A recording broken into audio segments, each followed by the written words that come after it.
What we say on YouTube, welcome in. Just been chatting to TikTok. I don't know if some of you guys heard some of that coming through at that time. How are we all doing? Chelsea are off the back of a 5-0 win against Barrow. Things are looking up for Chelsea at the moment, definitely. Oh, every team would if Conor. We're on a. Oh, mate. Gerald, I had some stuff going on, mate. I really wanted to get that in as well. I just had to rearrange some stuff, so apologies for that. But yeah, I made sure we'd get one in. The preview yesterday didn't happen, which is what I'm just chatting to Gerald about. But yeah, we're working on that. Chelsea boy, how we doing? Obviously, everyone coming into YouTube as well. Good to see you. The concern I had with Gallagher going forward is, yeah, and we saw that, didn't we? And what I'll say is, like, as soon as we saw João Felix last night, I was like, actually, like, we've got a very good player, like a very good player in João Felix, and the creative sort of actions that he performed yesterday, they're levels above what we saw Connor doing at times, aren't they? Let's see. Big up, Dan. Good performance yesterday. 3 clean sheets in a row. More into yes, Bobby, you are bang on. Like 100%. I feel like there's a connection between the Chelsea fans and this squad at the moment. There's a connection between the players with each other. And I do think there's an air of confidence about it. And people are starting to talk about Chelsea in a much more positive light, aren't they? They really are. So yeah, definitely moving in the right direction, I think. So I'm happy with it. People forget how good Felix was last. Always Felix was really good last time. Really good. He obviously didn't get many goals, but yeah, really good at the same time. Have to say, I'm happy that we got him back, and I think he looks. You know what? He might even look better. Might even look better. How about, guys, how about Nkunku's goal? Nkunku's goal yesterday. That was class. That had an air of Zola about it, mate. Mudryk's on thin ice, you reckon? I think Mudryk could be potentially on his way out in Jan. Like, he weren't amazing yesterday, was he? I want a trophy this season. I'd love a trophy this season. Felix loves the song. He looks happy here. Definitely. And Nkunku and Felix both second striker position wise playing together. Yesterday, them two, you could see they're on another level. I think we all are pretentious. Like, we'd love Mudryk to be good at Chelsea. I'm not sure. I'm just not sure. Mudryk is our backup left winger. He got an assist yesterday, but I don't know who's watched it yesterday. Did anyone really think Mudryk stood out against that team yesterday that are League Two? I know he's so quick, but at times I just felt like he didn't really show that he's levels above that. This guy cost 60 million plus add-ons. When you've got like João Felix and you've got Nkunku and you've got Gusto showing their levels above, and then we've got like Mudryk showing that it wasn't great. I thought Dewsbury Hall, we already said that. I don't think he was great. I don't think Cassidy was great. I thought my standout players, and add to this if you want, but yesterday I thought Gusto was really good. I thought Nkunku and Felix were really good. And I actually thought Carney Chukwuemeka had a really good impact on the game. He created a lot of chances yesterday. Just wasn't able to take them. Mudryk, for me, would benefit from a loan because unless he benefits from playing Conference League football and cup competitions. Peter says, "Why I'm always negative." I don't think I am, Peter. So raise your points on where you think I'm being negative. But me talking about Chelsea potentially battling top 5, top 4, I don't think that's negative. I think that's realistic. So you're more than welcome to let me know where you think I've been negative, but I don't think I have. Dan, you made a really good point. I never foul about having competition in the team. Poch, Bobby, I think this is massive. I really, really do think that's important. I like the good job you did on. Look, I had to say my piece because I think Arsenal are under a lot of pressure now. I think they're going to be a little bit nervy now they got some injuries there. They were constantly switching position, dropping deep and picking passes. Who's that, Gerald, out of interest? I would start Mudryk next week. Yeah, I think Mudryk is going to start a lot of the Conference League games and stuff like that. I don't think they'll want to take a loss on Mudryk. You're right. Mudryk wasn't terrible, but you consider the opposition championship. This is what I'm saying. I don't think Mudryk was terrible yesterday, and I don't want to be out of order and slate these players off. But the good players looked unbelievable yesterday. And Nkunku looked unbelievable. João Felix looked unbelievable. Gusto looked really good, and he's barely fit.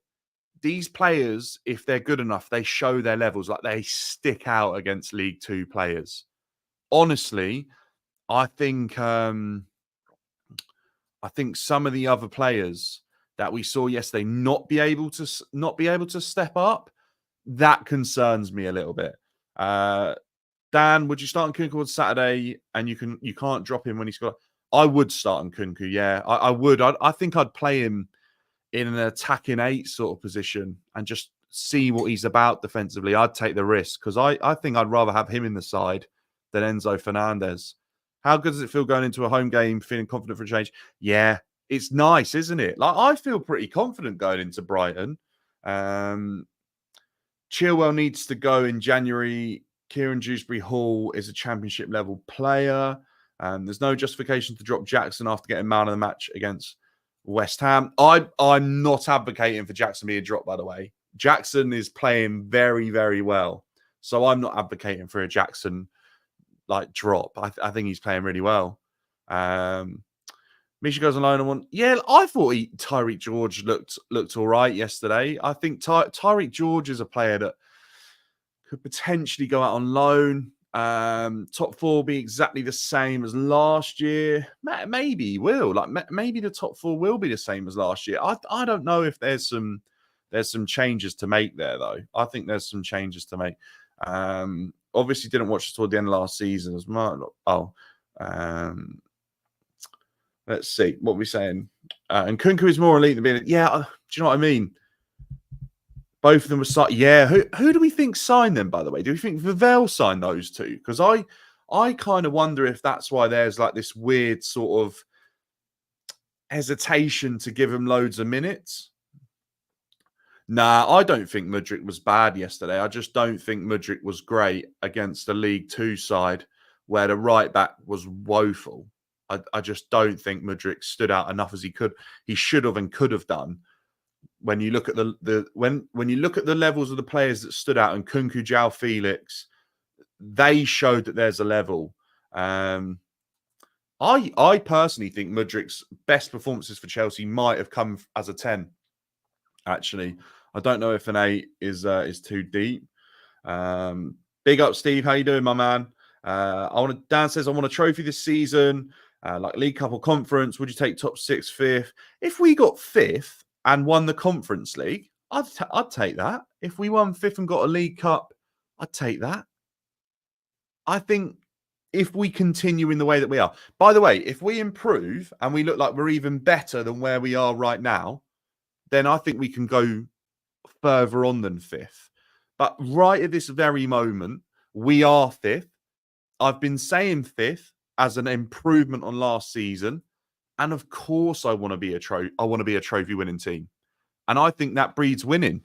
I think that would be a good season. I really do. I think I would live with that. Do I think we're good enough to get top 4 when the likes of Newcastle don't have 2 games a week? I'm not sure. Maybe. But Newcastle got a really good first 11. Badashile. Oh, Badashile, man. Remember how good he was when we signed him from Monaco? He's not been anywhere near that, has he? Yeah, I saw the Qatar Airlines. About time we got a sponsor. What I'll say about a sponsor is I hope if we get a sponsor, it's a multi-year partnership. I don't want this every season, no sponsor on the shirt business. I just don't want that.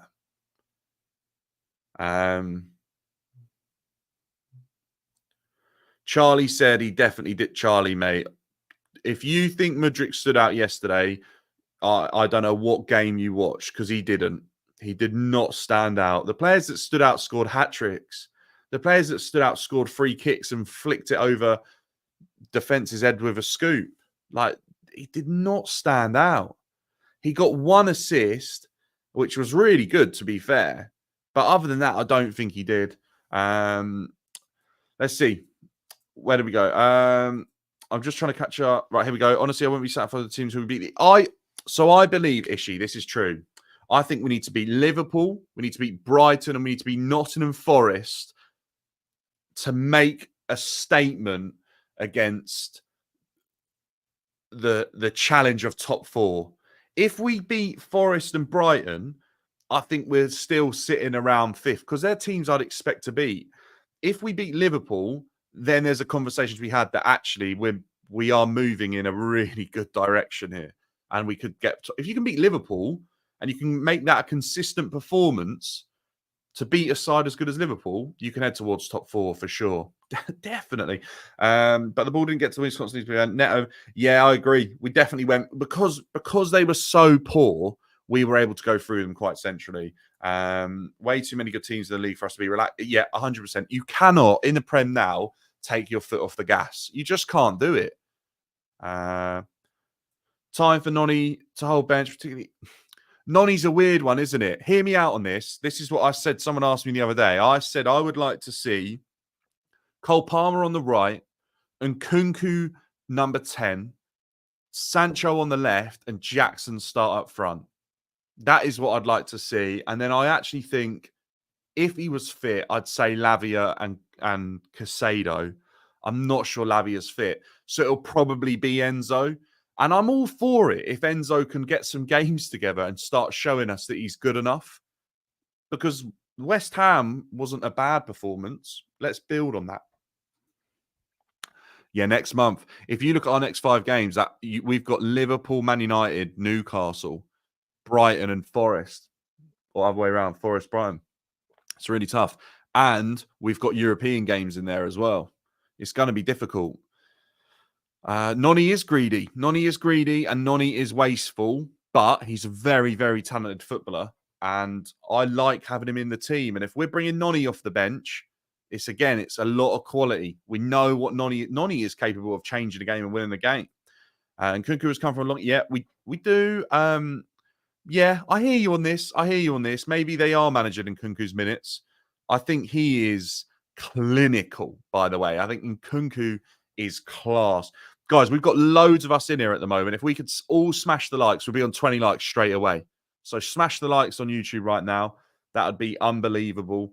We're on the road to 3,000 on YouTube by Christmas. If we could all make that happen, if you haven't already, to subscribe and join the community. We're trying to build something here. We're trying to have some normal football talk in a world of irrational football talk, honestly. Like, the stuff I get involved in is crazy sometimes. Some people just need to just take a step back and assess what they see. I think that's the best thing. Let's see. Don't trust the ownership. How can people talk about Dan being negative? He's clearly Standards FC. But I think he shows great restraint not throwing these owners in the bin. I think that is spot on, Bobby. I think that is spot on. I try and withhold Chelsea's standards that have been so good for the last 20 years. I don't think because we got a new ownership, they should change. I think every year Chelsea should be challenging for titles. Right now, I don't think the squad is in a realistic position to do that. But I think if we're building in the way that we are, we could get close. We're looking quite good. I feel a lot more positive right now. Steve says he doesn't trust the ownership of sponsorships. Yeah, who knows, honestly. Maresca can improve. Benoit, he actually looked very strong yesterday in the conference. Do you think Benoit looked good? I'm not sure. I thought he made a couple of mistakes yesterday. I'd hate to see Carney sold. I feel like Carney Chukwuemeka is like unreal. Do you think I think Nkunku could play as an attacking 8-10. I really do.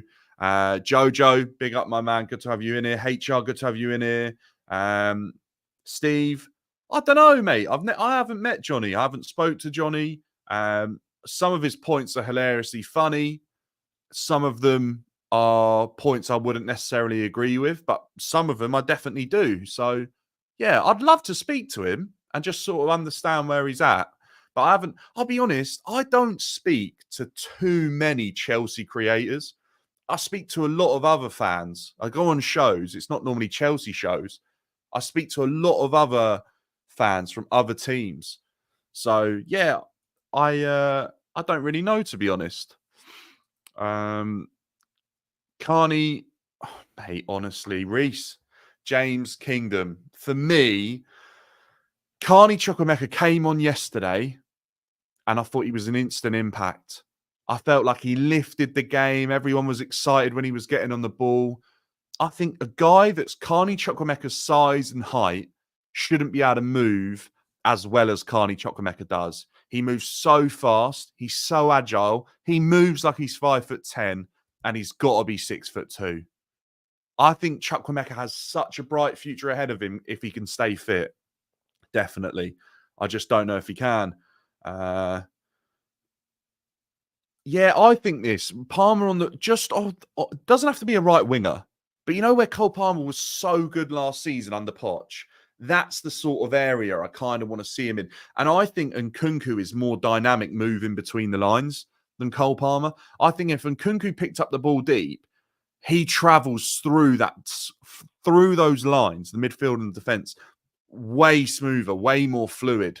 I think Nkunku could play that role. I really do. I'd love to see him just experiment a little bit because imagine the goals that Nkunku is capable of scoring. Adding that to the team just makes us even more devastating. You know, Nkunku is more capable of scoring goals than Noni Madueke. Cole Palmer is more capable of scoring goals than Noni Madueke on a more consistent basis. Sancho, I'm not sure if he is. Maybe you play Noni on the left, but right now, I think I'm just liking Sancho.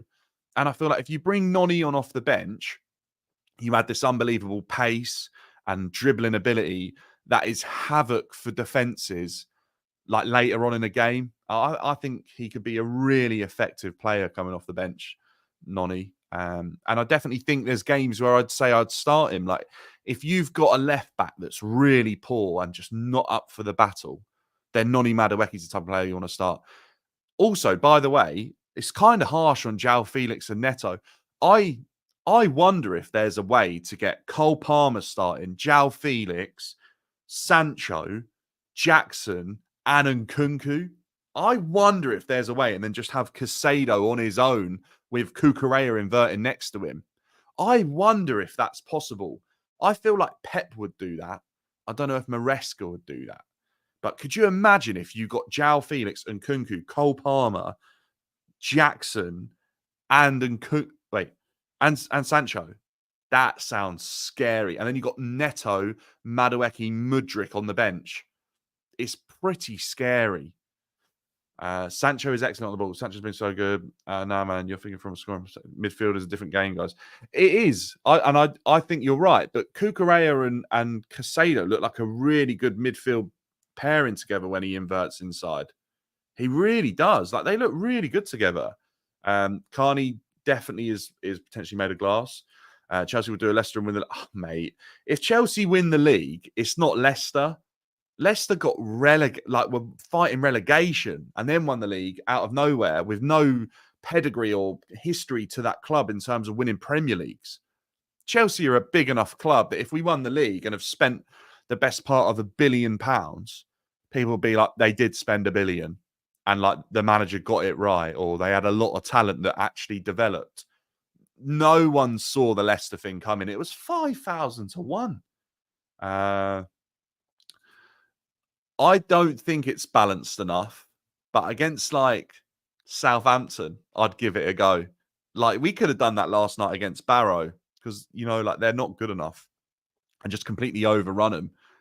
But Pep Guardiola definitely has had teams as attacking as that It definitely has. Like, there was a time when he was playing Rodri and John Stones as his midfield, and then he'd have like Aki, Diaz, Akanji, and then he'd have Foden, Bernardo Silva. Oh, let's see, maybe Grealish or Doku last season, Haaland, and one other. Is that right? One other? Five? Yeah, one other. You could do it. You could do it. And like, there's a lot of quality there that maybe if you concede 2 goals or you concede a few, you could still score 6. You could. Guys, just dream a little bit, because do you know what's so exciting? That's how good our squad depth is right now. And I was telling everyone beginning of the transfer window how important it was that we improved our squad depth. Do you know how much stick I got for that? Do you know how many people told me that improving the squad wasn't the right thing to do, buying more players in certain areas? A lot of people gave me a lot of stick for that. And ultimately now everyone is raving about Chelsea's squad depth because the best teams have a good squad depth. And I think buying players that are for the present instantly improve squad depth. Instantly. Players like Pedro Neto improve the squad depth. Sancho's improve the squad depth. So many people said to me, no, that isn't what we need. We need to go and sign this youngster and this youngster who's never...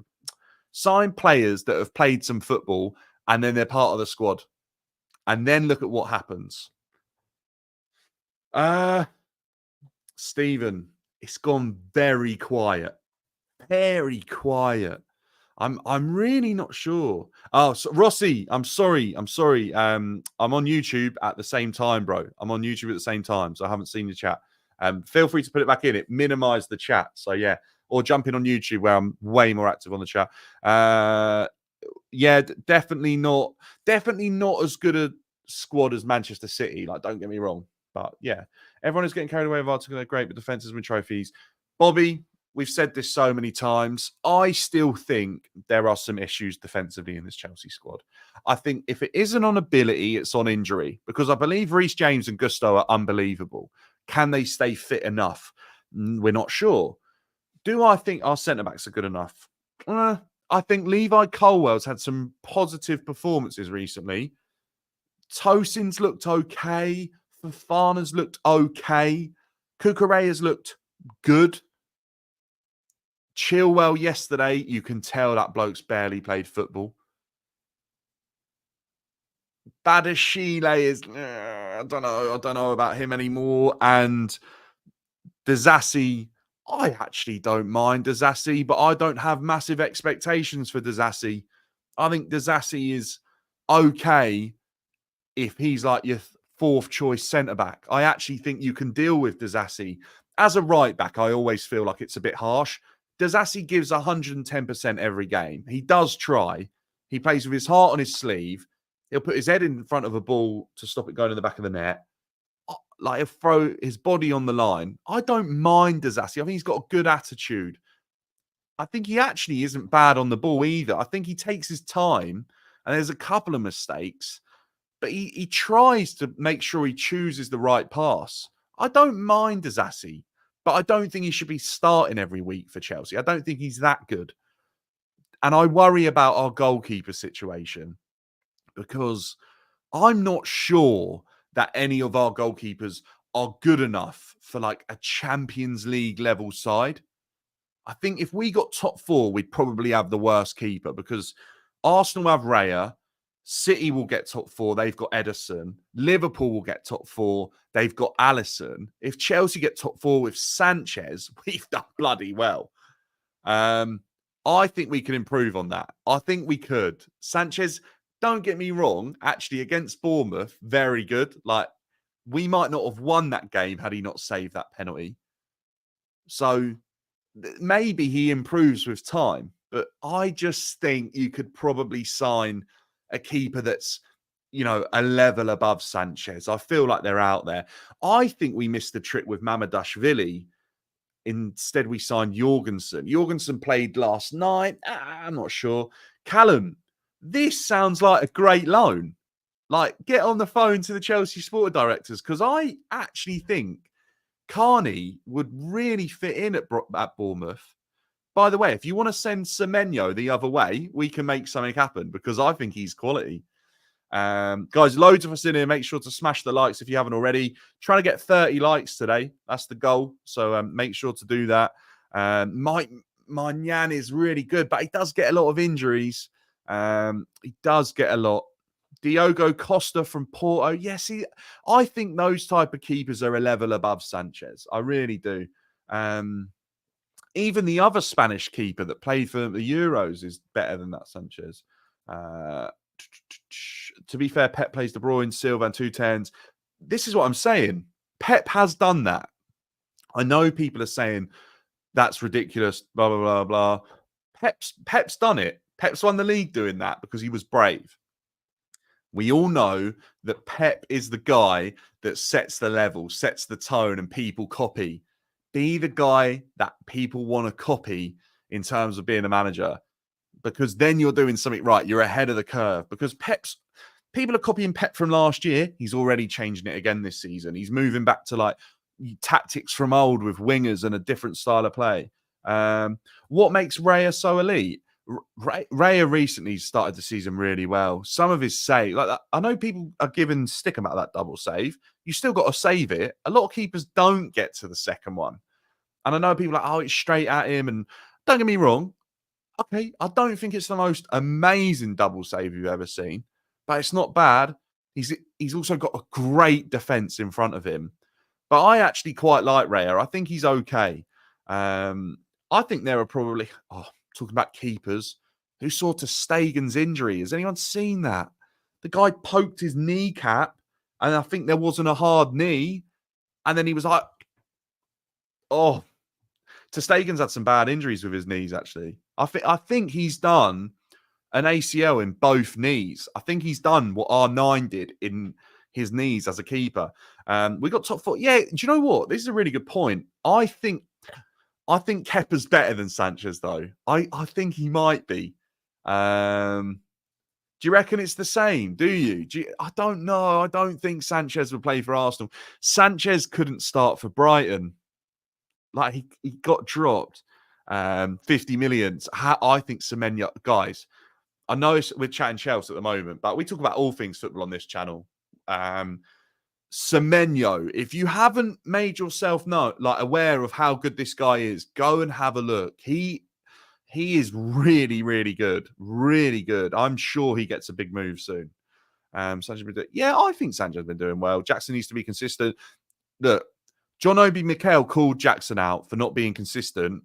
John Obi Mikel is now being hushed because Jackson is being consistent. Would I have had Ramsdale? No way. No, Kepa isn't better than. No, you don't think? Maybe. So, Semenyo is capable of playing in a number of different positions, by the way. Mikel was very inconsistent. Do you know what? Right. I think Mikel is talking in the way that he obviously saw some fantastic strikers, but even Didier Drogba was inconsistent at Chelsea. Even Diego Costa was inconsistent at Chelsea. He had that whole season, didn't he? The gap between two amazing seasons where he didn't really do a lot. The best players do have inconsistencies and they ride them out. Nicholas Jackson, I think, since the day he joined Chelsea, hasn't stopped improving. I think he's worked on so much. I think he looks so much better now than what he did. I don't feel, if Jackson starts, I don't feel like we're in trouble. I feel, and when we first signed him, I'd be like, I think we could do better. I still think we can go and sign an even better striker. But I don't, if Jackson's starting, I feel like we've got our striker that's good enough. I feel like Jackson's good enough. I think we're being really pushy to sign another striker. But at the same time, if you think about how good Haaland is and how many goals he's capable of getting, I don't think Jackson's capable of getting the same. So you have to add a second striker in the games where Jackson doesn't get a goal that might potentially get a goal. At the moment, there's an obvious battle here for Nkunku and Jackson probably to both have a chance of the number 9. I believe Nkunku is flexible enough, though, that he could play in the same team as Jackson, and we could potentially double our chances in front of goals in some games. No, look, Kepa's bad, yeah, but I don't know. Do you think Sanchez is that good? Is he? I'm not sure. Watching Kepa, this is Kellerman, by the way, is not even part of our main. I don't even know if I saw him in the squad photo. Did anyone see him? Jackson did. Jackson missed some really difficult chances against Bournemouth. Let's be right. Kepa's horrific. Okay. Maybe I'll take that back. I just don't think Chelsea are blessed with keepers for the amount of money we've spent. I think I'd sell every single one of them to have bought a different keeper, I think. Every single one. So, yeah, it's a tough one. Gyökeres looks really good, doesn't he? He's still scoring. And I know some people are like, oh, it's that league. This is his 3rd season now of looking really good. I'm going to be paying a really close eye to Sporting. I really want to see how good I think this guy can be. However, I'll let you all into a guilty I don't know what it is really, but I watched Darwin Núñez a few years ago at Benfica, and I was raving to everyone about how good I thought he could be. And I was telling everyone, like, this is a proper player here. And then look at how I just didn't think he'd be this bad at Liverpool. Just didn't think he would. He's just, that goal he got the other day was nice, and there's ability there. But you do have to worry a little bit about how easy that league can be at times.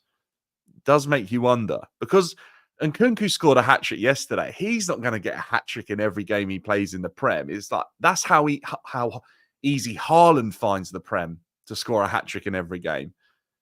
Nkunku does it against League 2. Could get 1 in most of the games he plays in the Prem. Like, Nkunku's put up some really good records before. But what I'm trying to say is, I've just seen a comment. Do you know what? Yeah, he probably is. But don't forget how good Darwin looked for Benfica.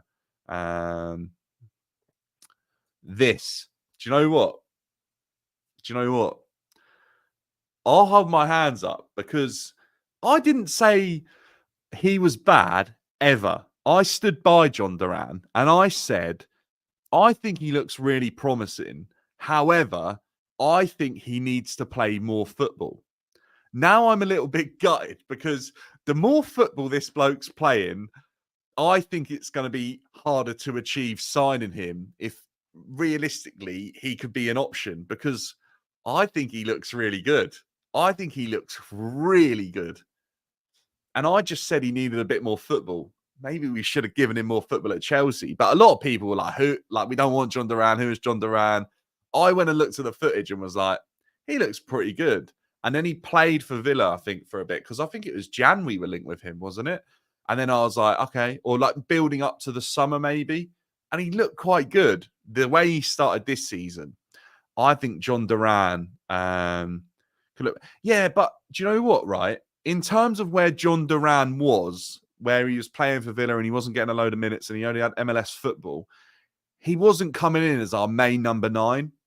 But I do think he could have been good enough to make himself our main number 9. So I'll hold my hand up and say John Duran is looking like a way better player already at the start of this season than when we were linked with him towards the end of last season, I think. I just feel like he did need a little bit more football to prove himself that he is good enough to be a Premier League striker. I think he's doing that. The couple of the goals that I've seen him score this season, or the one that got disallowed, the finish that got disallowed in the Champions League last week was classy. The goal from outside the box could be goal of the season. This bloke's got a bit about him. He really does. I think Jackson's off-the-ball movement is very, very good. I don't think it's unbelievable, but I do think he's really improved. When we first signed him, I thought it was like his physical attributes allowed him to get to those positions. Now I think it's a really good mix between him actually being aware of where he needs to be and being blessed with some really strong physical attributes.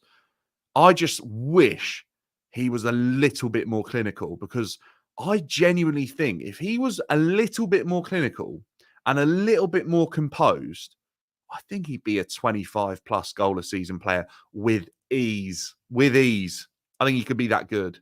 That's why I'm holding out that he just keeps improving and keeps working. Duran has no hold up play. Do you know what, mate? Hear me out on this. If the bloke's scoring goals like he is and gives you that entertainment value, I don't really care. I don't really care. Give him the ball without him having to hold it up.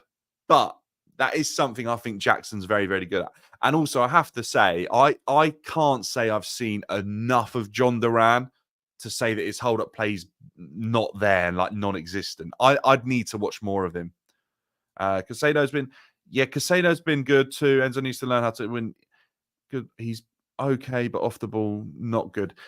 Enzo is such a confusing one, man. It really, really confusing. Guys, let me know your thoughts right now, because there's a few of you in it and we're all chatting and having a really good chat. What are your thoughts on Enzo Fernandez? Because I don't want to be really harsh. And he didn't play yesterday, and I feel like that's because he's definitely playing at the weekend. And I think Maresca's starting to settle on a team. Do you think Enzo Fernandez is a problem? Do you think he's good enough? Do you think we should be looking at replacing him? Like, just throw your thoughts in the chat, because I am so confused. Alex, how we doing? John, how we doing? Could Chelsea finish above Arsenal? If Arsenal have a huge collapse, maybe. Maybe. But Arsenal would have to absolutely fall apart, because I think Arsenal have the best defence probably in the league, if not Europe. I really do. So Arsenal would have to have an almighty fall off, or just keep drawing games because they haven't got anyone scoring up top. Let's see what we're saying about Enzo then. I want to get your thoughts on Enzo Fernandez, because Lavia and Casado duo would go crazy. I think that.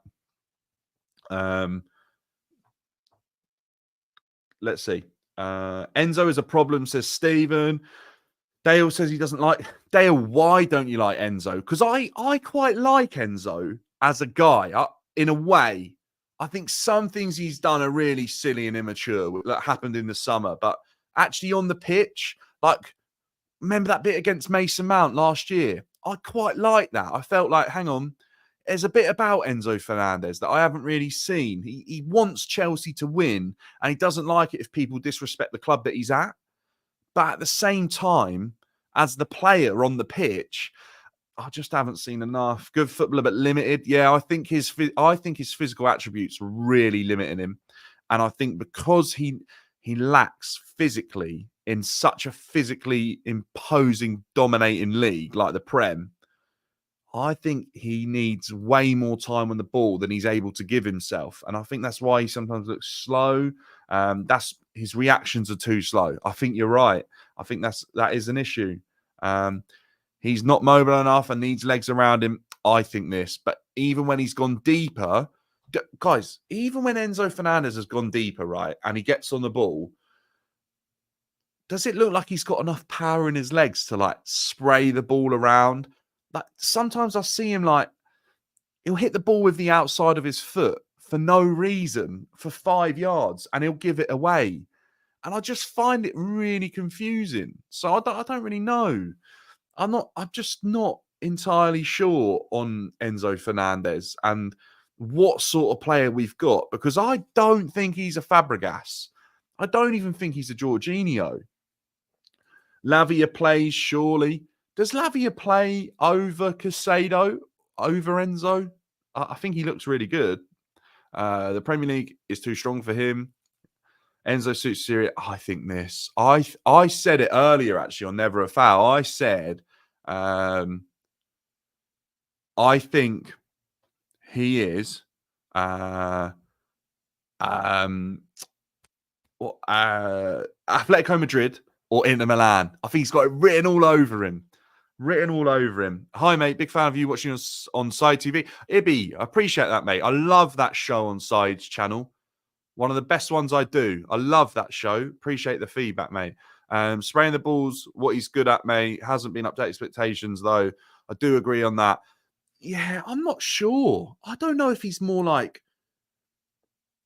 kind of more like in the mold of a Rodrigo de Paul or something like that. Like, but then that's Rodrigo de Paul's far more mobile and gets about a bit more.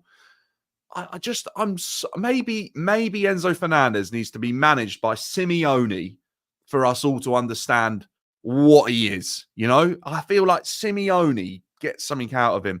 I appreciate the follows coming in on TikTok. Guys on YouTube, make sure to smash a like. We are aiming for, I don't actually know what we're on right now, but we're aiming for 30 likes today, and we're on the road to 3,000 subscribers for Christmas. If you haven't already, make sure to drop a sub. We're really trying to build community. We're actually under now we're under 150 subs away from 3K. Under 150 subs. That is, wow. Yeah, we've been flying up recently with subscribers. So I really appreciate all of you coming in. Really, really do. We have smashed the likes, but we are going for 30. We're 4 off.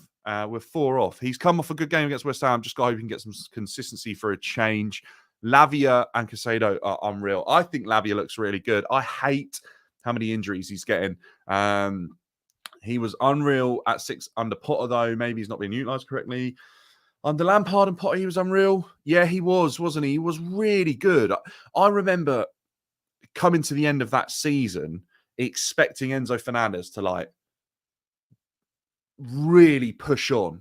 And he started last year against Liverpool and he looked great. And then Pochettino just killed him last year. He put him in like the weirdest positions. And when we were like, what? And then obviously we don't know how much damage the injury's done. So it's a real puzzling one, that Enzo Fernandez. Really, really puzzling. Mind you, Cassidy didn't do too bad last night. Potential backup for the Cups. I don't think Cassidy plays if Lavia's fit. That's what I'd say. But I think he did okay. This is why, hear me out on this. I also don't think, I don't know where unless we sell someone, I don't know where Andre Santos fits in coming back on loan. I don't know. A lot of people rave about how good he is. I don't know where he fits in coming back because there's a lot of midfielders. I almost wish we hadn't signed Dewsbury Hall. I'm sat there looking at it now like, really didn't need him. You know when you make that impulse buy at a shop because you think it looks really good for a bit, but then you go back and like you buy like a t-shirt and you just never wear it. But you thought it was really cool in the shop because it was the best of a bad selection. That's kind of how I feel about the Dewsbury Hall signing. I'm just not sure. Jav, Barrow fan here. Can we have Mudryk on loan? More than welcome. I love that comment from your sporting director or director of football asking for a couple of loan players. I think that's really ballsy and brave. And I actually think Chelsea should actually strike up a thing there and just be like, yeah, you actually can. Who do you want, Barrow?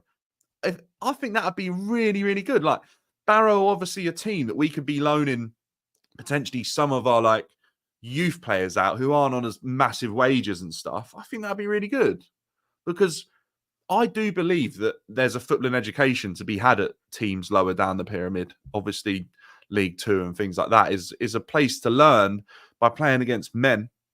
Don't forget, Jude Bellingham did that. Jude Bellingham played in League One and Championship, didn't he? And then we all laughed when they retired his number. And now look, every single one of us would have us in their team. 50 players on the books. Yeah, like we do in a way. 29, I believe, is our squad. Keenan Dewsbury is okay. I don't know if he fits in. Okay. Santos is. Do we think that now? Do we think Santos is pure profit? Cassidy getting sold? Look, I rate it out of. Let's rate it out of 10. How and what was Kieran Dewsbury Hall's performance yesterday?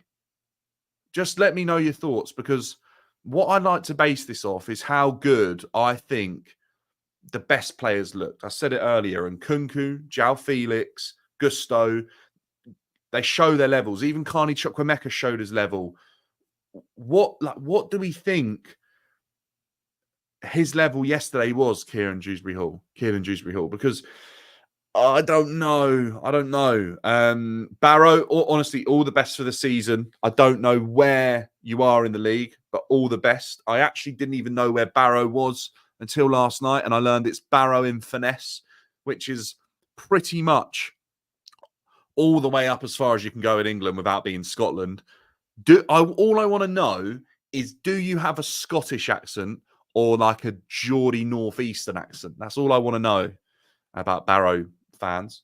Loads of fives. I said 4.5 yesterday to my brother. I said 4.5.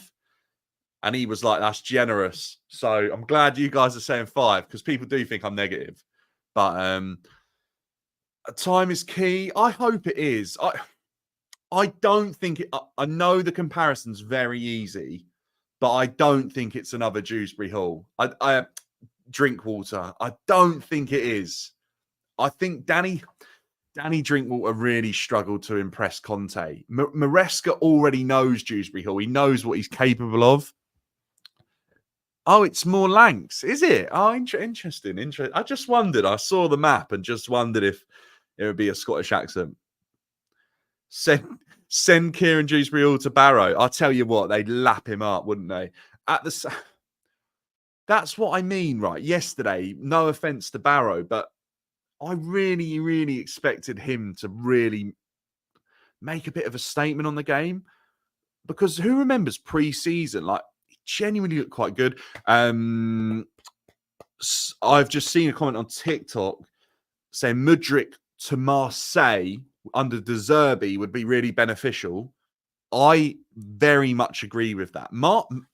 Marseille, I don't know if anyone follows French football, and I don't want to bore people here with going into too much detail, but as far as I'm aware, French football it's fallen off so bad that they've struggled to get a TV deal, right? They're not being shown on TV. So they've had to launch an app to show their football on TV, to get adverts, to try and generate some money for these clubs, because they don't have a TV deal. Now, TV deals in the Premier League, it's worth like 100 million a year.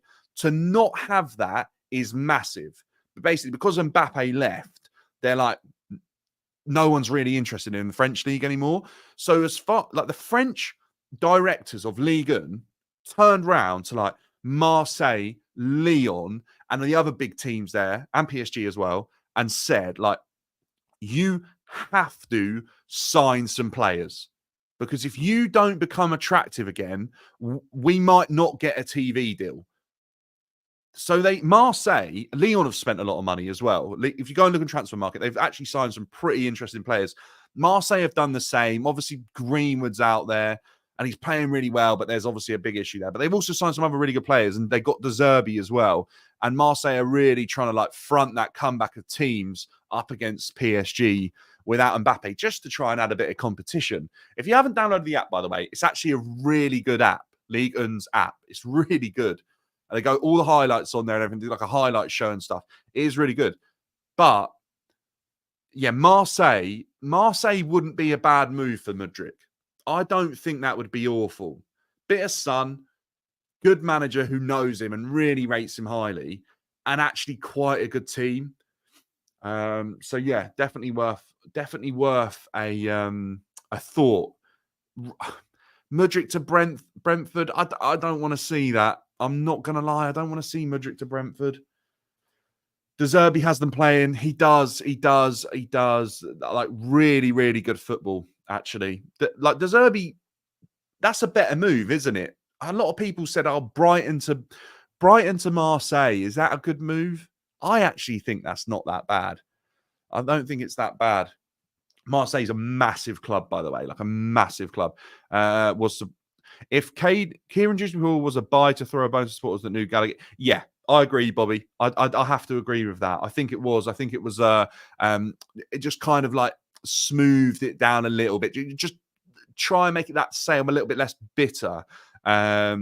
Yeah, that might be the case at, uh, at Marseille. I have seen that. Mbappe done that league dirty. Yeah, well, he has a bit. We didn't need another midfielder. We should have. I don't. Yeah, I don't think we did need a midfielder, did we? I was going to say at the time, did we need a midfielder, but probably not. Is there anyone you would have taken from Leicester over Dewsbury Hall? Like, if they really wanted to bring someone in, I'm not sure. I'm stuck. You remember? Hear me out on this, by the way. Hear me out on this, because I've just thought of something. Remember, like the Aston Villa deal with Kellerman and the other deals and all that. Remember, Leicester were in a really bad position in terms of PSR and profit sustainability rules, and they thought they were going to fail, and they've actually now got out of it on a loophole. Do you think Maresca and Dewsbury Hall are PSR signings for Oh my gosh. Would that be possible? Or am I just... Would that be possible? Are they PSR signings? Are Maresca and Dewsbury Hall the same sort of signing as Kellerman and like the guy who went to Forest from Newcastle? No. Imagine. Oh my gosh, is that the only reason we've got them? Have I convinced myself into something crazy, or do you think that's the case? Do you remember that? Like, beginning of the transfer window, end of June, all of those transfers that were happening, and it was like, why would he be signing him, and why would he be signing him? And then it was like, he cost 20 million, but he's never played a Prem game. And then Aston Villa signed someone, and Everton sold someone and signed someone for like 10 million. They never played a game. We signed Kim and Dewsbury Hall as a PSR deal. Do you think we did? Do you think we were like helping Leicester out for giving them their manager? Oh no. Oh no. I never thought of it like that. I was so sure that it was like, nah, Leicester won the championship. They just thought he'd be like able to do it in the Prem. Anyway, it turns out I actually like Maresca, the way he speaks in the press conferences. I think he speaks pretty well. I think he's made a couple of mistakes. I think I quite like him though. Yes, loopholes merchant are ownership. Oh no, I hope it wasn't. I really hope it wasn't. What's the difference between... Oh yeah, I'll tell you what the difference is. Charlie Adam had a much better left foot. Charlie Adams' left foot made him a Premier League footballer for Liverpool. That's how good Charlie Adams' left foot was. Like, do you remember that goal? Did he score against us from the halfway line? Charlie Adam, baller. Kieran Ginger signs because they thought it would take long for the midfield to gel and they wanted someone rescue. This is what I was hoping was the case. I'm now wondering if it's a PSR stunt. Nah, Maresca wasn't a PSR. I hope it wasn't. They can't be, can they? They can't be. Did he? I don't watch enough of him. To know. Oh, gosh. I can't believe I didn't think. I don't want that to be the case. You know what? Even if it is, I feel like Maresca is... There's more about Maresca than I ever thought there was going to be about him. I quite like the way he speaks in his interviews. I like his brutal approach.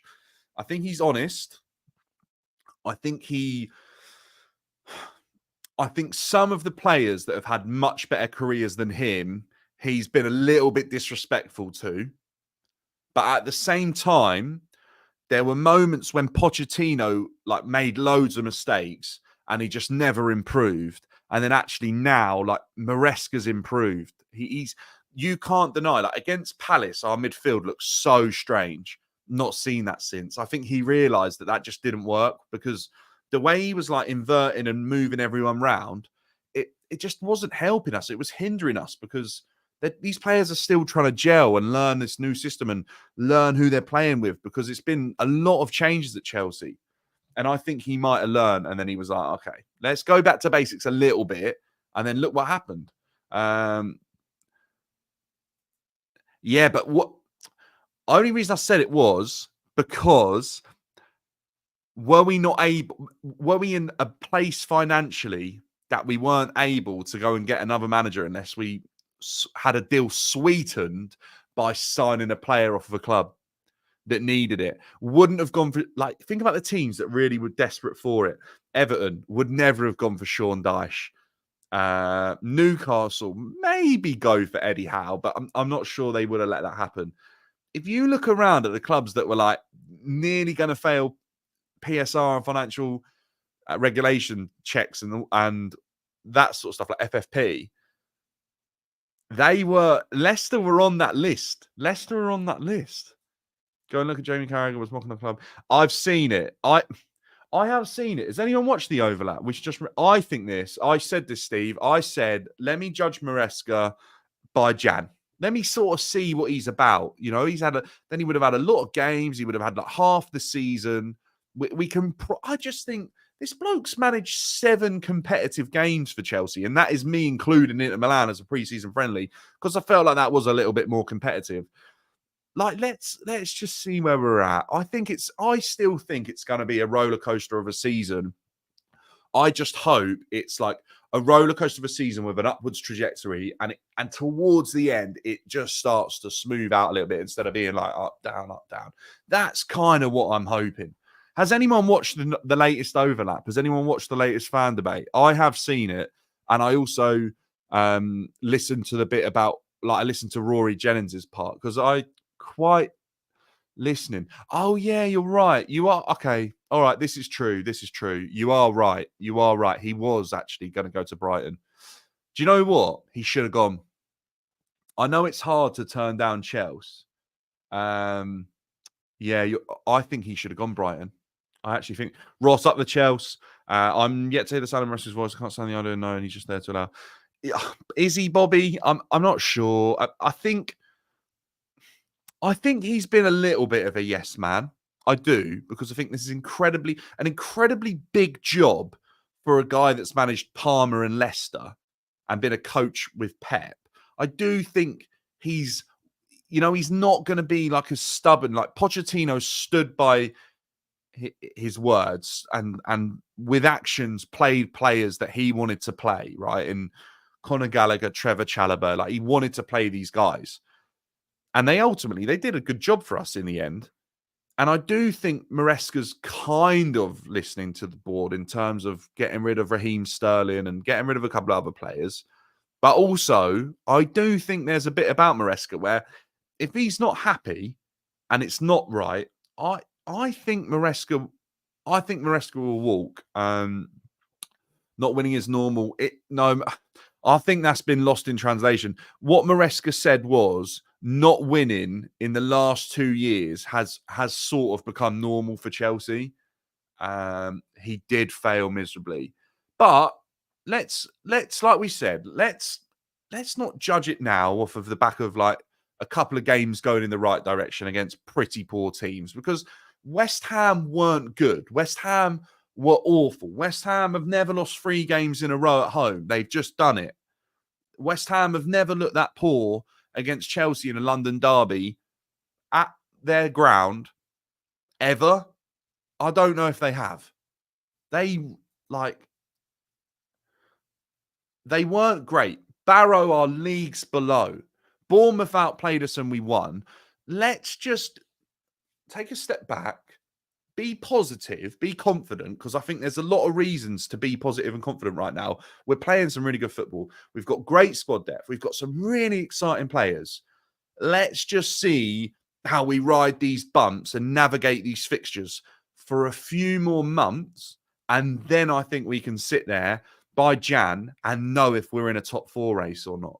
You know, if we go and win our next 5 games, I might turn around and say, off the back of what I've seen, we can go and fight for top 4, top 3. But that would be, if we beat Liverpool, Newcastle, Manchester United, Nottingham Forest and Brighton, and we were navigating Europe at the same time, I think everyone would start to say Chelsea potentially are in a battle for top 4, because if you beat Manchester United, Newcastle, Liverpool, Nottingham Forest and Brighton, you're moving in the right direction of being in a battle for the top 4. If you don't, you might just miss out because the best of the best navigate those fixtures with more ease. So let's just see. Let's just see what happens with Maresca. But you know what? If he is a little bit of a yes man, but we are moving in the right direction and we're playing slightly better football, and he still has some principles that he sticks by, I think I can live with it because I don't mind him. If in a few months it becomes apparent that him being a yes man to the board is hindering us, or we're losing players that we all really like because he's happy for him to go because he keeps saying yes, then we might have to discuss it. But right now, we don't have the evidence to suggest that, you know? If we beat all of them, I'd be saying we're in a title race. I just think that City are still too good for us for us to be in a title race this season. But I think we'd be definitely talking about potentially being the third best team because I think that's Liverpool right now. And if we beat them and we beat Brighton and Newcastle and Man United, yeah, let's see. Let's just imagine we do, guys. Imagine we do. We'll be sat here like, oh, you remember that chat we had back in the end of September? Now it's like nearly November and Chelsea looks so good. But if we don't, we'll be sat here and we'll be like, we did say, let's just proceed on the side of caution with positivity, because that's where I'm at right now. I think I haven't felt this confident and this positive about Chelsea in a while. But at the same time, we haven't played the best teams. So let's see how we navigate those challenges. No, that's not funny, but it does make it like that injury is awful for Rodri. That's like one of the best players in world football. You don't want to see that, but it does definitely, in my opinion, apply more pressure to Arsenal to go and win the league. And I do think it tightens up the title race. Everyone appointed Barrow ownership. Are they, Steve? I think most of them could be.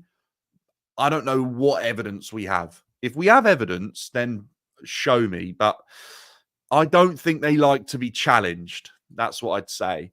I think we get 10 points out of 15. And then, look, if we do that again, is that what we've done now? Are we 10 out of 15 points? You know, I think that's okay. My sort of level is like, I think he should be trying to get about a 60% win percentage. I think if he rides the season out with a 60% win percentage, wherever we end up, I think that would be really good. I think that would be really good. So that's my aim for the manager. Why is it when Chelsea win, it's because the other teams are poor? Do you know what, mate? Do you know what? Let's be real here. We beat Bournemouth. We were poor. Bournemouth were better than us. So that isn't because the other team was poor. We beat Manchester City in the Champions League final. They were really good, but we won. We beat Bayern Munich in the Champions League final. They were really good, but we won. That just isn't the case. That just isn't the case up the Chelsea, John. It's the fact that we've been able to pick up points and navigate what we have, you know.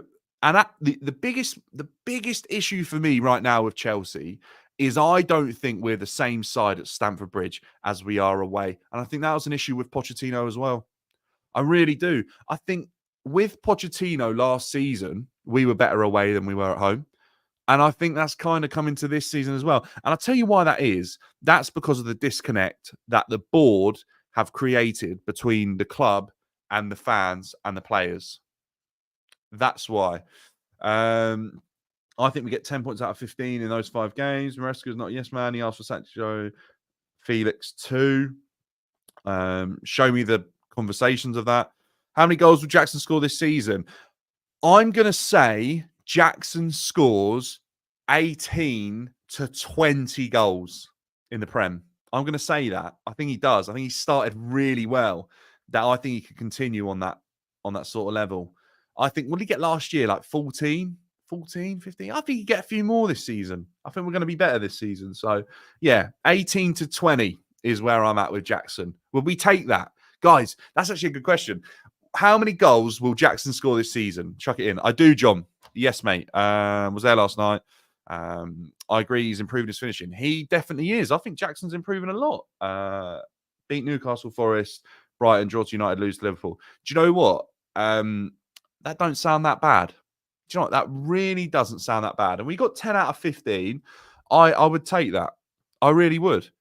I'll tell you what, I actually think right now I'd want to beat United as well. I think I'd rather 12. Give me 12 points.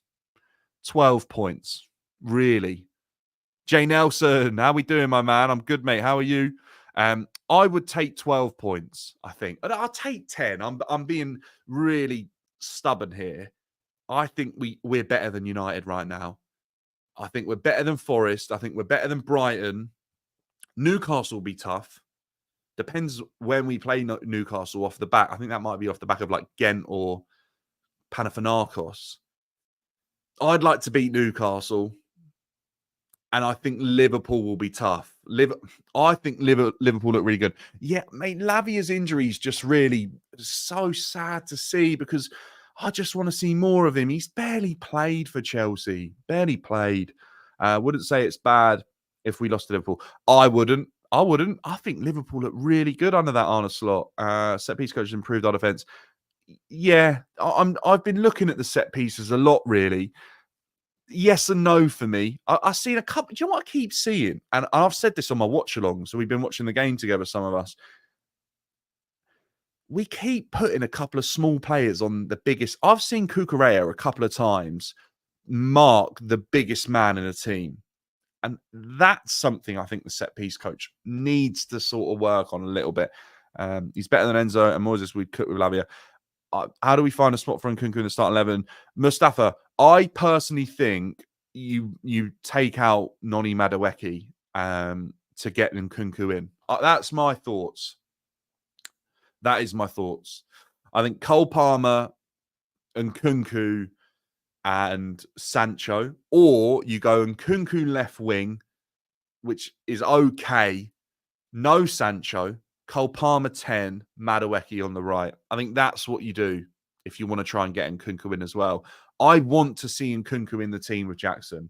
Sanchez has looked, yeah, you know what I like about Sanchez? He catches the ball. He does do that, to be fair to him as a keeper. He commands his area, catches the ball, and I really like that. Really, really like that from him. I have to say that there are some positives to Sanchez games. There isn't loads, but yeah, I have to say I do really like him. I would say, yeah, I'm just trying to think. What else have I seen from set pieces? Last night there was a couple of different approaches. We kind of lined up in a straight line at one point, and then one we flooded to the back post. Yeah, it's okay. And now Nkunku last year, right? I'm not saying, by the way, I said Nkunku can, Palmer right wing. With Palmer right wing works with Gusto. We all know that. We saw that last season. Gusto can provide the width if Palmer comes into a more central area of the pitch. Gusto is more than capable of providing that width. I think Nkunku at left wing is a worse solution than Cole Palmer at right wing and Nkunku can, than Nkunku left wing, Cole Palmer can. So I think they can. I think Jackson and Nkunku can coexist. We saw pre-season under Poch, they pre-existed for a little bit. And Mudryk actually looked really good at that time as well. I actually don't think he's a terrible winger. I don't think he's terrible. And Nkunku is definitely too good to be on the bench, by the way. I don't think he's terrible. I think we actually saw a little bit towards the end of last season where he looked okay. Because Nkunku being on the pitch gives you a goal threat, no matter where he plays. And I think that makes him not terrible. I think Lavia is available against Brighton. Noni did... I feel for Noni. He did so well against Wolves. And then it's because he did that good, it's kind of declined a little bit, hasn't it? So I do feel for him a little bit. We haven't scored set pieces, but defending on them is actually good. So that's why I won't drop. Tosin, he looks good, doesn't he? I think he's absolutely massive as well, by the way. He might be bigger than 6'5". He looks huge. He looks very, very tall. So yeah, look, maybe that's where he's at. I don't know. I don't know about the set piece coach. I think it's needed. I think that takes a little bit of time. You know, like I think Aston Villa and Liverpool have had a set piece coach now for a while, or Liverpool did under Klopp.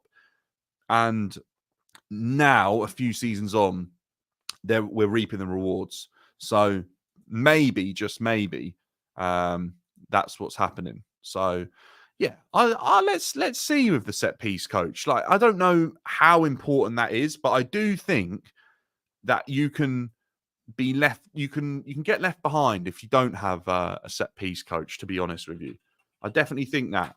I think in the modern age, a set piece coach is very, very important. My Chelsea starting 11, who would I choose? Mustafa, I appreciate that, mate. That's a really nice comment as well. I would say right now, Sanchez, Reece James, Fofana, Fofana or Tosin, Levi Colwell, Cucurella, Casado, Nkunku, Palmer, Felix, Sancho, Jackson. Is that 11? Or have I gone one over? Someone type that out for me. If I've gone one over, we'll take Felix out. I'm just intrigued to see that. I just think I'm intrigued to see that. I'm intrigued. I just feel like if we had Pep, he'd do that. Pep would be risky, wouldn't he? What? Yeah, because I think Cucurella inverts into that role like Manchester City have done with Rico Lewis or John Stones. And then you have three big centre backs, or, you know, like Reece can play there potentially, or he can push on and Cucurella sits in centre back and Reece can push on. And then like maybe one of the other. Look, it has to be fluid, right? And Enzo can be dropped if he's not good enough, in my opinion, no matter how much he costs. That's, by the way, that's like the dream if everyone's fit. Reece James is never fit. We don't know if Casado's good enough to play on his own as once again. Even though what I will say is against West Ham, if Enzo Fernandez, if Casado could play every game like that, he actually might be able to play there on his own. He looked that good. Guys. Let's not get carried away. Yeah, I agree. We've been saying it all chat. No one's getting too carried away. We've all been saying it here. No, I don't think anyone here is getting too carried away. I think we're all pretty level-headed in this community. Yeah, I think Chelsea could be. Look, if you don't play João Felix, because I think he's the one I probably would take out. I would say I'd probably play Lavia. I think that's what I'd say, to like put another player into that midfield. I'd probably say Lavia. On what I've seen, I just don't think Enzo Fernandez has done enough for me yet. I just don't think he has. And Nkunku's definitely possible as an 8. I think Nkunku definitely can play that role. Definitely. Because you just have to have Nkunku on the pitch. I think he's that good. I think you get Nkunku on the pitch however you can. I do think he's that good. But I really like what I've seen from Lavia, and I just think he's been injured a little bit too much, which is such a shame. But I really do like him. I really feel for him. He's just been injured so much that it's such a shame. Guys, we've absolutely smashed the likes, by the way. We've managed to hit 30, which was the goal. If we could hit 40, 50, that would be unbelievable. If you haven't already, make sure to subscribe. We've had a few new ones today. We've got new followers on TikTok as well. We are on the road to 3,000 subs by Christmas. That is the goal on YouTube. I really want to hit it. I want to build this community up. This has been like a fantastic conversation. I love chatting about Chelsea. Considering it's midweek and we're off the back of a game against Barrow, I think it's been a really entertaining chat. I'm not getting carried away. Our away form is good. Our home form's not great. And Nkunku's a striker for me. He's too good in the box. He's the best finisher at the club. I think Nkunku could play 10, second striker, something like that. I think you can have him play that sort of role. I think Jackson and him can play together. Don't play Enzo. We have a chance. We won with Enzo the other day. We did win with Enzo the other day. And Enzo looked okay against West Ham. But I do think we kind of carry him through games when he can't get about. Apart from the West Ham game, he's been better than Casado in every game. I don't know if that's true. I do. Yeah, at BDB Dan is my YouTube channel. I'm live on there right now, Mustafa. I think the link's on the TikTok bio. Will the bridge have a dead crowd? You know what? Last night I didn't think the crowd was horrifically dead, as I've seen it in some other weeks. But we were a bit non-league last night, if that makes sense. Like, every time the keeper took the goal kick, they went, like that. Every time. I've never heard Chelsea do that. I've been going to the bridge for years. That's one of the first times I've ever heard Chelsea fans do that to a goalkeeper's goal kicks. Maybe I've heard that before, but normally it's always the away end that do it. I don't know. It was a bit random. I don't really remember that at a bridge. Definitely not in a Matthew Arden. So I don't know. Appreciate the sub, Mustafa. I think there is an issue. I've been to a lot of away games, and the away games crowd is unbelievable. That when I go to away games, that feels like the fans Stamford Bridge was full of back from like 2004 to 2019. That's how that reminds me. Post-COVID world at Stamford Bridge, I don't think the fan base or Stamford Bridge's the atmosphere has been quite the same. What I will say is actually post-COVID, it's probably declined even more since Bowley and Egbali came in. I actually think it's probably fair to say since we sacked Thomas Tuchel, I think it's just been on the decline. Because for us to do that banner for Tuchel in the shed, and then he goes, and the same with some other players too, I think there's been a decline because players that the fans loved, they aren't there anymore, and we're now having to form new connections. You know, like Cole Palmer is building, Gusto's got a song, João Felix has got a song. It's new connections now that don't run as deep as what the previous ones did. So maybe with a bit of time. But last night, I'm still hearing Fabregas's Magic. I'm still hearing like songs that have been around for years. And then it wasn't until João Felix came over to take a corner that I heard his song. There is a lot of tourists at Stamford Bridge. It's in one of the busiest areas in London. Of course, we are going to appeal to a tourist culture. But do you know what I think? And people won't like this, but I believe that the shed and the Matthew Harding somehow have to come together to create a whole sort of area, because the shed, they've got some singers. The Matthew Harding is obviously louder, but somehow they need to mix that. And I don't know if that changes with a stadium or they do something with that. But I also think that it's really difficult. I'm just not sure how we go about addressing the atmosphere situation, because when they all mix together with a real core base on away games, and you'd be next to someone who's singing their heart out, and they sit in the shed, and you sit in the Matthew Arden or stand in the Matthew Arden, and they stand in the shed, everyone is like together. And I feel like at a game, when there's some in the shed and there's some in the Matthew Arden, they kind of like look at each other and think, you ain't singing, so we won't sing. Like, no, we all need to come together and really generate some noise again at the bridge. I really think that. I don't really know how you can solve that. But when I've been to grounds like Dortmund, and I've been to like even the Etihad, the whole ground was singing there last season. That was a really loud atmosphere. Even Nottingham Forest towards the end of the season, that was one of the loudest crowds I saw. Palace have their little ultras section that make a lot of noise for the amount of people that are in that group. I feel like you need to put all of them together in one stand at Chelsea. And you need to move the away end from having half the shed. I think that's an issue. I've said this before. When I grew up, when I first started going to Chelsea, our songs are dead, by the way. Our songs are dead. They are. They've fallen off the face of the cliff. Whatever the saying is. They are dead. They're not good. And I think that is because there isn't really a connection to a lot of the players there.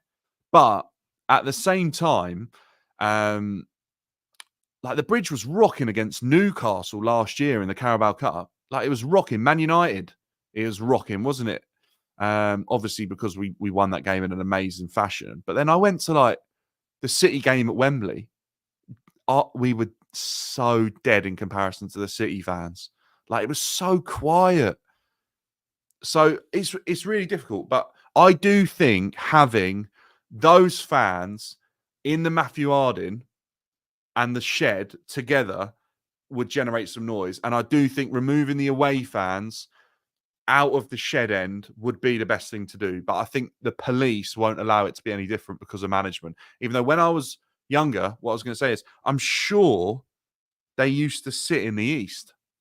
I'm sure they used to sit in the East. And I even think they might, trying to think. I don't know once if West Ham were put in the Matthew Harding. Not even lying. I'd have to think back to that. I'll have a look. Because I'll have a look. West Stand obviously has no atmosphere. I don't disagree. Maybe you could put the away fans West Lower, something like that. East Upper, just whack them East Upper, because East Upper up in the gods. That's what Newcastle do. But I think West Ham once were in the Matthew Harding. Maybe. I have to look that up. I think they might have been. Just trying to remember. Yeah. I don't know. Just off the top of my head, I remember sitting East Stand. And I'm sure they were there. I was really young. I'll look that up. But look, the atmosphere at Chelsea is something that needs to happen. Something needs to happen. It needs to come back. It needs to be regenerated. It needs to get louder. There needs to be a little bit more harmony about the fans who are supporting the same team, because this is the fault of the new ownership. Hear me out on this. Maybe Tetley. That could be true, about Jose. But what I was going to say is, the new ownership has created such a huge split and divide in the fan base between people that are maintaining standards and people that are believing in the ownership moving in the right direction, that I think that has caused the issue. For years under Roman, it was so obvious the direction of the club and the standards that were being maintained. Everyone was moving in the same direction. And now, and there's also a lot of fans that come to Stamford Bridge that aren't vocal. I'm not even lying. Sometimes I'll sit in my seat at a Matthew Harding, because I'm normally upper, and I'll hear people talking about their skiing holidays in the middle of pretty big games. Baffles me. I just don't get it. Yes, this will help massively, Void. I don't disagree. This could be true about Jose and moving them. Wouldn't surprise me, because I'm going back 2003-04 when they would have been a different. Maybe they were East. Maybe I don't know. Maybe. Maybe I was sat at Shed and then they were in the East. Maybe they weren't Matthew Harding. I have to look. It was a lot. I was so young. I was really young. Single figure age. Just trying to remember. Probably our ownership fault, fatigue. Yeah, look, failure doesn't help an atmosphere. We all know that. There are a lot of guys who have done their duty supporting Chelsea for years that are now 60 plus that don't sing, but they've done their years of singing. They've done decades of following the club around, right? But when I went, the old people didn't sing. When I was younger, they wouldn't sing, and then the middle-aged people and younger would sing. So it just has to follow suit. I don't think personally that the younger fans at Stamford Bridge right now are as loud as what the younger fans were of a couple of generations ago. You know who was part of a very good travelling fan base from Chelsea? Is Rory Jennings' age group. Rory Jennings, the games he talks about going to and the atmospheres he was a part of, that is an era of quality Chelsea support that he was definitely a part of, by the way, because he was running Chelsea Fan TV back then and stuff like that. And then he kind of moved away from that. And I think the generation that come through after was still good. I think the generation post-COVID isn't as loud because I think they watch football in a different way. And I think the older crowd feel like they've done their duty. And I do think also tourism and social media have a massive impact on it. Now, I think this is disrespectful to Rory. I think some of Rory's takes are really good, by the way. No one's going to agree with everyone's takes on every single thing, but Rory gets a lot of hate because it's easy to hate him. I don't think it's always that bad. I really don't. Rory gets what it is to be Chelsea, by the way. He definitely gets that. Rory's got standards. He 100% knows what Chelsea looks like when it's being ran in the correct way. He does have standards. Don't get me wrong. Some things are ludicrous. And he knows that. And I'm sure he's an actor and he's playing up to the camera. I'm sure that happens. We all do that. You know, when you get in a debate. I had a debate with Kunle earlier on Never a Foul, just to rattle him. I was putting my debate across in a way just to rattle Kunle. And he knows that. And he does it to me. So it's all a bit of fun and games. But at the same time, it comes like it's an exaggeration of an opinion. Sometimes I think some opinions are put out there and they're not 100, like they're not even just an exaggeration of an opinion. I think they are completely sort of falsified. I'm just not sure. Been going to the Bridge for 40 years. It's never been a hotbed.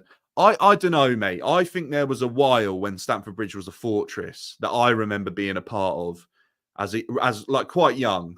But I would sing my heart out, and so would my dad, and so would everyone around. Look, we weren't losing games. We didn't lose games for years at Stamford Bridge. So I don't think that's a fair comment. I think now is the worst it's been. I really do. And for the manager to be saying like the atmosphere is hostile and that, it is. I think though, and hear me out on this. No, all right, not the whole ground. I agree with that. I think this is what happens when you sign young, inexperienced players that don't know how to take constructive criticism from a fan base that can't connect. The fan base boo to show that the team aren't reaching the levels. The players take that as toxicity and then don't perform very well and get all scared and go into their shell and sulk. Actually, that's the fans being like, pull your fingers out and get to work. You're playing for Chelsea. Experienced players, John Terry, like Lampard's, Drogba's, Petr Cech's, even like your David Luiz's, Fabregas's, Costa's, they understood what that meant because it dripped all the way down, even to like Azpilicueta, Conor Gallagher. They knew that the booing was like, we're not at Chelsea's standard right now. We need to improve. This is the fans telling us. And then they'd always up their levels. Players that don't know about that, like Casado, and he's mentioned it himself, and a couple of others have mentioned it, and now the manager, they don't understand. And people, you can say like the booing never works. I've been there when the booing's worked, and I've watched games turn on its head because the players got it. Like John Terry would be like, "Hang on, they're booing. We're not playing well enough here. We need to switch on. Go in at halftime. Everyone gets a rocket up their backside. We come out, game's changed." Or Mourinho hears the booing and he's like, I've got to change something here. Changes it up, switches it up because he was so good at that.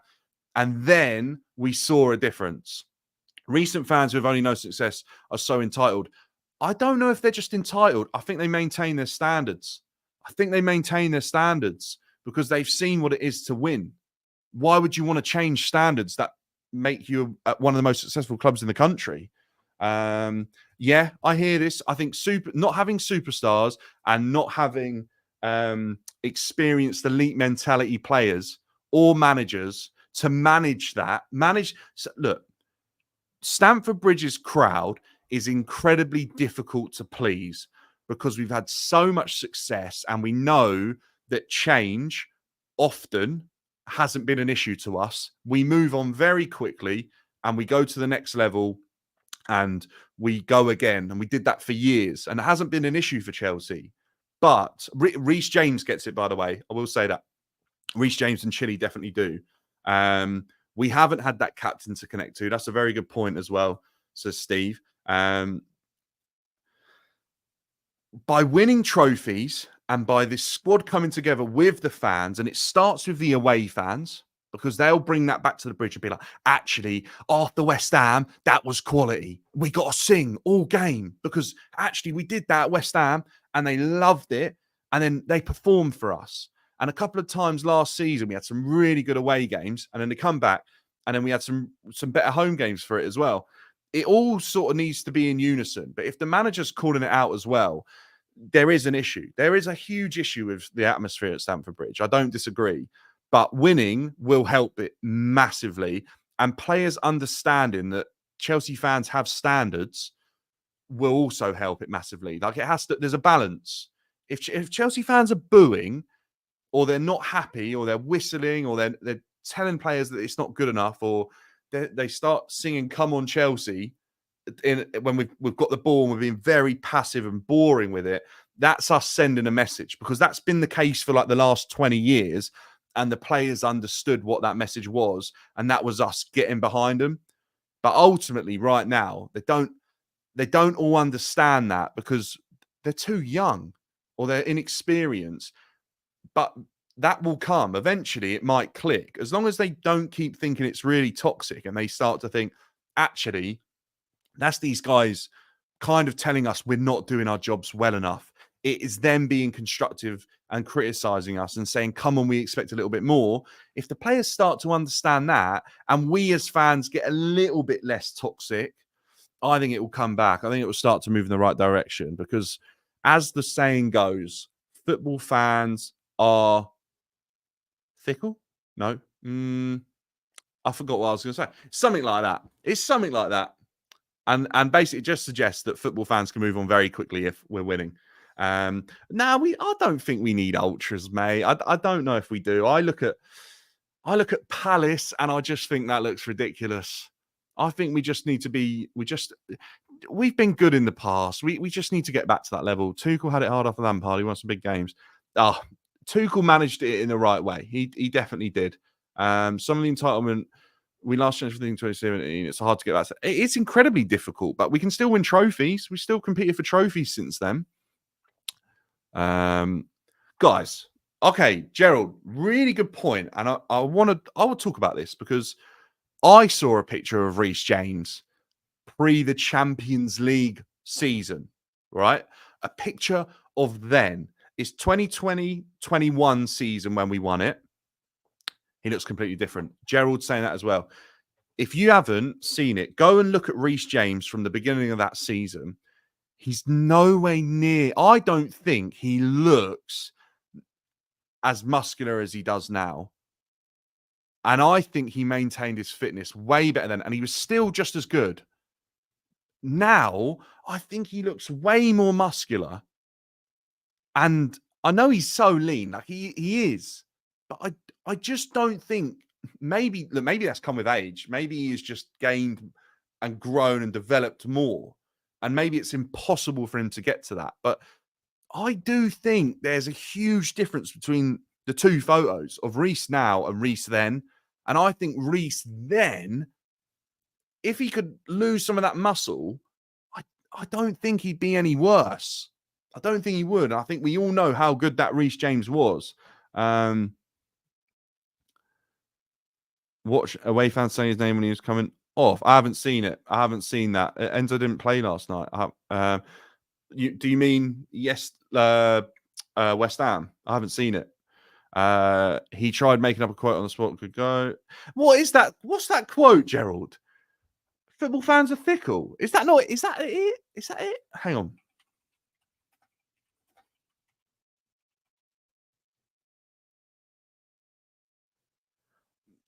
I'm sure fickle. It is. Football fans are extremely fickle. That is it. That is it. I knew it was. I knew it was. Football fans are fickle. I knew it was. Oh, the West Ham one. Yeah, I haven't. If there is a clip on Twitter, send it to me because I'd like to see that because I do believe Enzo Fernandez wants nothing more than to succeed at Chelsea. By the way, I do believe that. But what I will say is, I don't think. I don't think it's going to be like he'll want it. It's whether or not he can do it. That's going to be the difficult thing. But I loved, what Man United, when he had to go at Mason Mount, I was like, okay, I get Enzo Fernandez now. You actually don't want anyone to disrespect this club. Indigo, it's been a pleasure, mate. Yeah. We've been chatting for a while, but it's been an absolute pleasure. We've been smashing the likes. We're on 40 likes nearly, guys. If we can get 40 to 50 likes on this, that'd be absolutely unbelievable. We got loads of new followers on TikTok. We got loads of new subscribers on the YouTube channel as well. We're on the road to 3,000 subscribers on YouTube. If you haven't already, make sure to subscribe to the channel because we are really trying to build this community up. I have to say, right, I'm gonna absolutely praise every single person that's jumped in today because the conversation we've had today, like the chat has been non-stop. Like we spoke about so many different things for a midweek sort of chat before going into Brighton. We'll do a preview show before Brighton, but like this is what I love. I love chatting to every single one of you, hearing people's different opinions. I want to do call-in shows. I want to get you guys on the channel and actually get to speak to some of you. So I think that would be great. So getting you guys on. Yeah, all on my YouTube channel. All on my YouTube channel. I'll go on have a podcast too, talking about Chelsea. I'm not as negative as some people might think, by the way. I think sometimes when I go on a show and I get to speak for a small amount of time, people think I'll come across really negative. Come and get to know me on my own channel and be in the community with people who I chat to all the time. I absolutely love it. It's been a real pleasure chatting to every single one of you. So, yeah, give yourselves a pat on the back because this is what makes a really good stream. I love chatting like this. Is Jackson the man for Chelsea? I think right now Nicholas Jackson is the man for Chelsea. I genuinely think he's doing a really, really good job. And I think Nicholas Jackson is harshly viewed at times. And I actually think he's a really good player. Do you think Reece? Yeah, I do. I think Reece James is that good. I think remember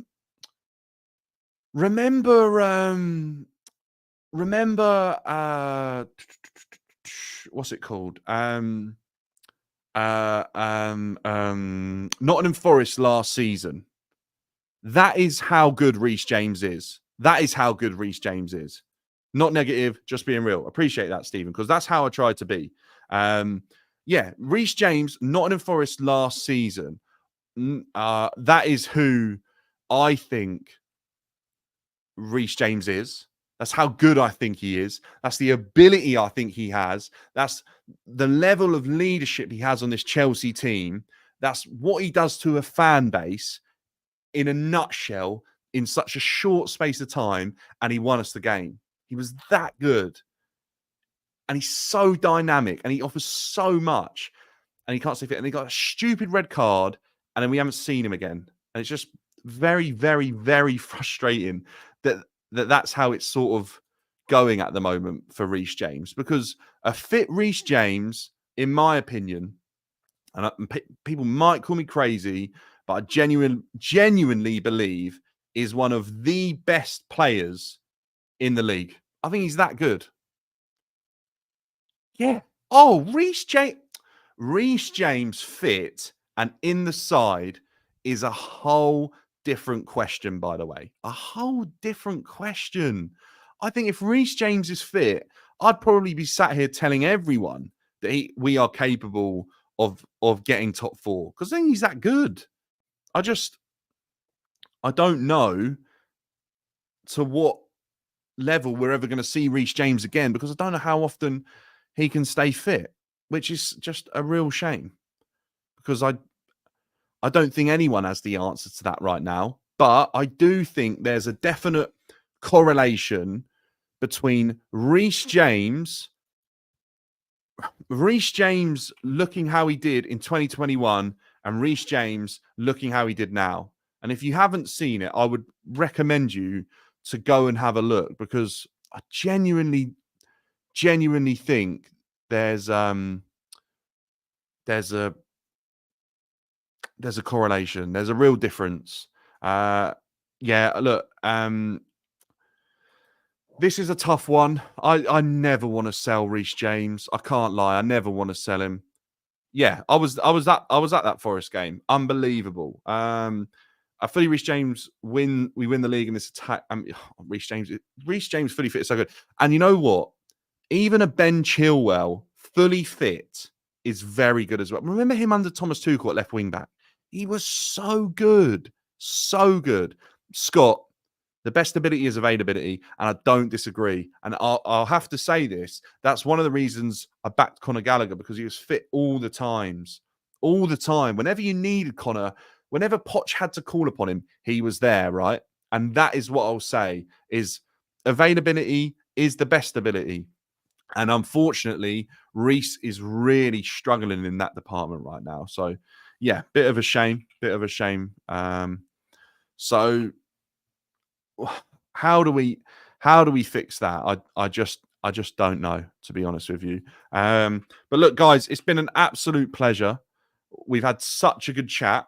I'm gonna redirect for the first time ever, because there's nothing here, to Never a Foul. Go in and let them know where you came from, because that's what I want to do. I've never done that. But yeah, it's been an absolute pleasure chatting to every single one of you. I will catch you all in a bit.